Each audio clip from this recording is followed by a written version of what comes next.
بسم اللہ الرحمن الرحیم۔ قرآن مجید کی دو آیت پڑھنے کا معجزہ دیکھیں، فرشتہ دولت لے کر اسی وقت گھر آ جاتا ہے۔ ناظرین، بے شک اللہ تعالیٰ ہی رزق دینے والا اور سب سے بہترین رازق ہے، اور زمین پر جتنے بھی چلنے پھرنے والے ہیں ان سب کی روزی اللہ تعالیٰ کے ذمہ ہے۔ سب کو رزق اللہ تعالیٰ ہی دیتا ہے، اور یقیناً کسی لالچی کا لالچ اللہ تعالیٰ کے رزق کو زیادہ نہیں کر سکتا، اور نہ ہی کسی ناپسند کرنے والے کی ناپسندیدگی اسے ہٹا سکتی ہے۔ اور یہ اللہ تعالیٰ کی حکمت ہے، اس نے رزق کے معاملے میں لوگوں میں فرق رکھا ہے، تو وہ جسے چاہے زیادہ رزق عطا فرما دے، جسے چاہے کم رزق عطا فرما دے۔ وہی مالک ہے، وہی خالق ہے۔ وہی ایک قوم کے رزق میں کشادگی کر دیتا ہے تو دوسری قوم کے رزق میں تنگی فرما دیتا ہے۔ یہ سب کچھ اللہ تعالیٰ کے قبضہ قدرت میں ہے۔ انسان کچھ بھی نہیں کر سکتا سوائے دعا کرنے سے، سوائے اللہ پاک سے مانگنے کے۔ ایک حدیث قدسی میں اللہ کے رسول صلی اللہ علیہ وسلم کا فرمان ہے، جو چیز تجھے جنت کے قریب کر سکتی ہے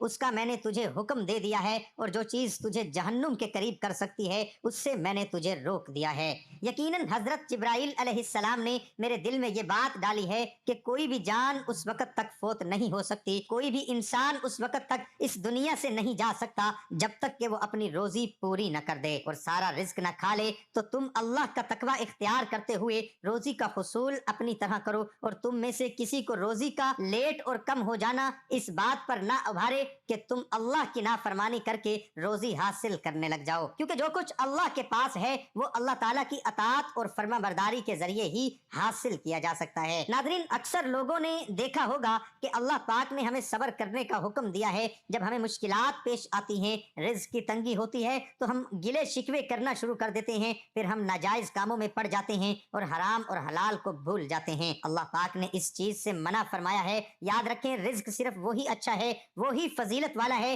وہی انسان کے لیے فائدہ مند ہے جس کو استعمال کرنے سے دنیا بھی آسان ہو جائے اور آخرت بھی آسان ہو جائے۔ رزق کی کمی اللہ کی طرف سے نہیں بلکہ انسان کے خرچ نہ کرنے کی وجہ سے ہوتی ہے۔ اللہ پاک ساری مخلوق کے لیے اس کی ضرورت کے مطابق پورے سال کا رزق نازل فرما دیتا ہے۔ ہمیں چاہیے کہ اگر ہم اپنے رزق میں برکت اور ترقی چاہتے ہیں تو غریبوں میں، مسکینوں میں زیادہ سے زیادہ اللہ پاک کا دیا ہوا رزق دیا کریں، تاکہ اللہ ہمارے رزق کو اور بڑھا دے، مزید بڑھا دے۔ جیسا کہ اللہ پاک نے فرمایا ہے، اور جب ان سے کہا جاتا ہے کہ جو رزق خدا نے تم کو دیا ہے اس میں سے خرچ کرو، تو کافر مومنوں سے کہتے ہیں بھلا ہم ان لوگوں کو کھانا کھلائیں جن کو اگر خدا چاہتا تو خود کھلا دیتا۔ تو پھر اللہ پاک فرماتے ہیں کہ تم تو صاف صاف غلطی میں ہو۔ ناظرین، ایک کسان کو دیکھ لیں، وہ ایک بوری بیج کی کھیت میں بوتا ہے اور فصل اگ جانے پر وہ ایک بوری کی جگہ 70 بوریاں لے کر گھر واپس لوٹ جاتا ہے، محنت کرتا ہے۔ لیکن اگر وہ کسان یہ سوچنا شروع کر دے کہ میں ایک بوری کا بیج کھیت میں پھینک دوں گا اور پتہ نہیں مجھے ملے گا کہ نہیں، تو پھر وہ اس کے کمزور ایمان کی نشانی ہے۔ اسی طرح جب ہم غریبوں میں، مسکینوں میں تقسیم کریں گے تو اللہ پاک 1 روپے کا اجر 70 گنا زیادہ بڑھا کر دیتا ہے۔ تو میں دعا کرتا ہوں کہ اللہ پاک ہمیں غریبوں میں، مسکینوں میں رزق تقسیم کرنے کی توفیق عطا فرمائے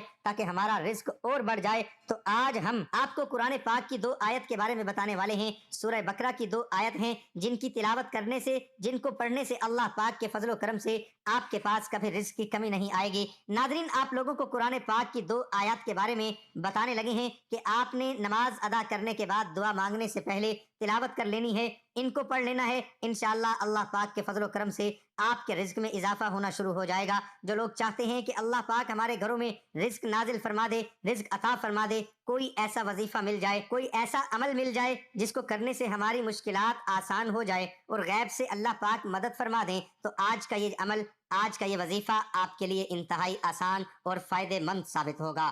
انشاءاللہ اس عمل کو کرنے سے فرشتہ رزق لے کر غیب سے اللہ کی مدد سے آپ کے گھر میں پہنچے گا اور آپ کی ساری پریشانیاں ختم ہو جائیں گی۔ اس وقت آپ کو 2 قرآنی آیت بتانے والا ہوں۔ نمبر 1 پہ سورہ بقرہ کی آیت نمبر 60 ہے، آپ نے اس کی تلاوت کرنی ہے۔ وَإِذَا اسْتَسْقَىٰ مُوسَىٰ لِقَوْمِهِ فَقُلْ نَضْرِب بِّعَصَاكَ الْحَجَرَ فانفجرت من حسنتا عشرة عینا قد علم كل اناس مشربهم كلوا واشربوا من رزق اللہ ولا تعصوا في الارض مفسدین۔